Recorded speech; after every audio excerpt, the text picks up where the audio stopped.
Well, I think you can't do a Venom story without knowing Spider-Man's in the mix. What's up, super fans? It is Fit Nerd from Superheroes Ultimate. Welcome to another episode of Heroes Finest, where we discuss, disclose, review all of the latest and the greatest in the superhero realm. And today we're going to be discussing Let There Be Carnage, Venom 2.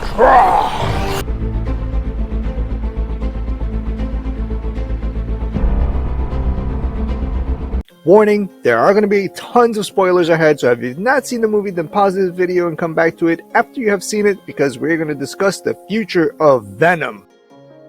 Now, being a fan of Venom, Carnage, and Spidey from the comics, like Amazing Spider-Man 361, or Carnage Mind Bomb, to Venom, the Lethal Protector, I did expect to see a bunch of closer to rated R things. This is about me wanting to live without you, whining in my ear all the time about eating bad guys. But I completely understand the reasoning why they made it a PG-13 versus a hard R, like it really should have been. But if they did go that route to make it a rated R, then we wouldn't get the stuff that we will be talking about on that end credit scene. In my opinion, you had your chance with Cassidy and you blew it. As Tom Hardy briefly stated on the reasonings of why this couldn't be a rated R movie. You read the comic books and it is extreme.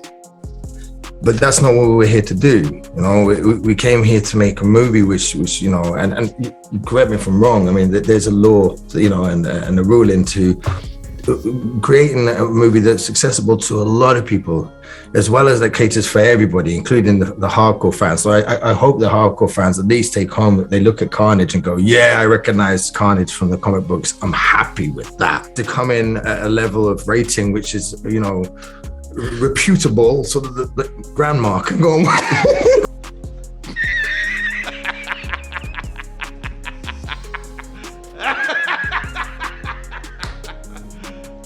Serious? It just makes total sense to make it PG-13 and open it up to a wider audience. To be a PG-13 and still get what we got as far as what Carnage was or what Venom is. And like Tom Hardy said, they really did stretch the boundaries on as close as they could to their very, very edge, the cusp of not making that R, but still close enough that fans of Carnage and Venom comic books will appreciate what they did. And it is fairly true that as a comic goer, you can actually look at Carnage and be like, yeah, okay, that is Carnage. He didn't bite off as many heads as he should, but a lot of the things were kind of left to the audience's mind without actually depicting it on screen.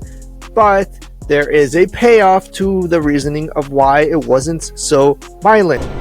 I want Spider-Man! That end credit scene was a fan's payoff to what is in store as far as the SpiderVerse, the VenomVerse that Tom Hardy has actually spoken about, that they want to actually evolve it into a SpiderVerse and VenomVerse. And one of the biggest Easter eggs as far as how they're actually going to expand not only in the Spider-Man universe with Venom, but also the VenomVerse with Toxin. Yummy.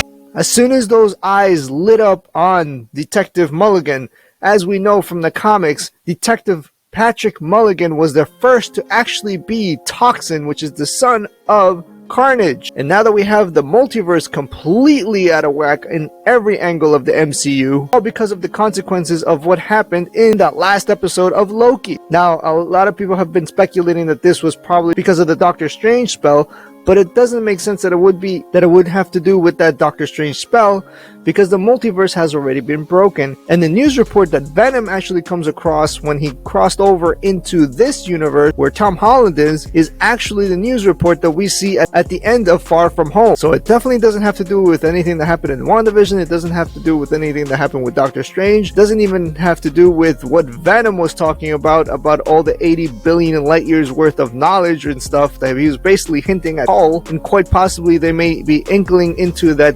Planet of the Symbiote storyline, where we're going to see a hell of a lot more symbiotes, which, by the way, I was expecting to see a couple of more symbiotes besides Carnage. There are 5 other symbiotes that I really wanted to see. And as far as the character for Shriek, which we see in Maximum Carnage quite a bit, I feel like her character just wasn't utilized. She was there, she did a couple screams, they made a love story, and then blah blah blah blah. Nobody cares. What everybody does care is that we got to see a live action Carnage. That is a red one. And this movie did keep a lot of the high notes that we saw in the first Venom and expanded on everything that was successful with the first movie. So successful that it's actually one of the highest box office opening of the pandemic era with $90.1 million. And a lot like the first movie, critics tend to butcher the hell out of Venom for some odd reason. At any point. And it's simply for the fact that this movie is not for everyone. It really isn't. When it comes to the fans though, fans are giving it an 85% certified fresh on Rotten Tomatoes versus the critics on a 59%. Who gives a crap about the critics saying? It's about the fans, and this movie is definitely a fan service movie. We did stick a tongue down someone's throat. With the ultimate plans of bringing in Spidey and Venom on the same screen. I want Spider-Man! We can officially say that Venom is part of the MCU. Of course, being a Venom Carnage fan of the comic books, I did want to see a little bit more of the harsher side of Carnage. But like I said before, the payoff is that we're going to get a VenomVerse associated with the SpiderVerse. That's a pretty damn big deal. And we also got that Easter egg of getting Toxin, which is the worst symbiote of them all. And in all honesty, as a fan, I can appreciate what they did in this movie, but I just can't rate it a high, 10 out of 10. I will give it a nice little 6 out of 10, only because I did want to see more of the Carnage, and I wanted to see Carnage, Venom, and Spidey on the same screen. But the possibilities now of the multiverse being completely unleashed because of what happened on Loki, as I've said many of the times before in past videos, that they can bring a different universe Carnage. As we all know, characters and superheroes and even villains just never really stay dead, except for Uncle Ben.